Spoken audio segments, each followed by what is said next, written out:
रहा हूँ तुमसे, दर्द बताना नहीं आता। बैठे बैठे भीग जाती है पलके, दर्द छुपाना नहीं आता। चोट घाव पर लागी तो दुखाई काहे ना, चोट घाव पर लागी तो दुखाई काहे ना। भगवान जी हो जब दिल तू बनवला तो दवाई काहे ना, जब दिल तू बनवला तो दवाई काहे ना। चोट घाव पर लागी तो दुखाई काहे ना। भगवान जी हो जब दिल तू बनवला तो दवाई काहे ना, जब दिल तू बनवला तो दवाई काहे ना। हर तन्हा रात में एक नाम याद आता है, कभी सुबह कभी शाम याद आता है।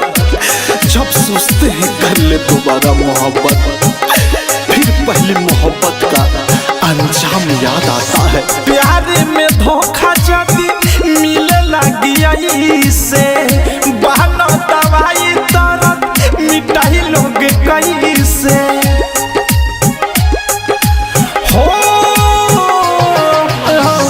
प्यार में धोखा जाती मिले लगी से, बहाना दवाई दर्द मिटाई लोग कहीं से।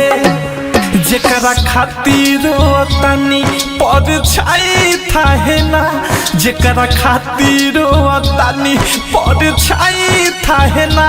भगवान जी हो जब दिल तू बनवला तो दवाई काहे ना, जब दिल तू बनवला तो दवाई काहे ना। कभी सोचा भी नहीं था जिंदगी में ऐसा भी फंसाना होगा। रोना भी जरूरी होगा और आंसू भी छुपाना होगा। खोजलो पर मिलत नहीं खे कहीं दवा खाना में, मन नहीं करे थारू जिए के ये जमाना में।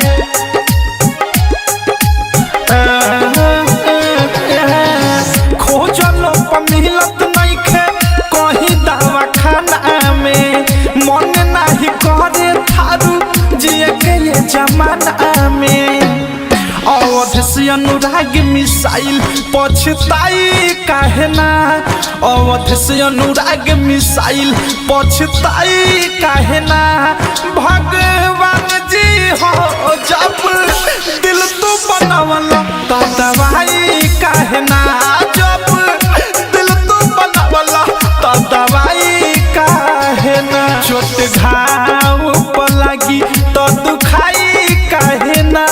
भगवान जी हो जब दिल तू बनवला तो दवाई काहे ना, जब दिल तू बनवला तो दवाई काहे ना।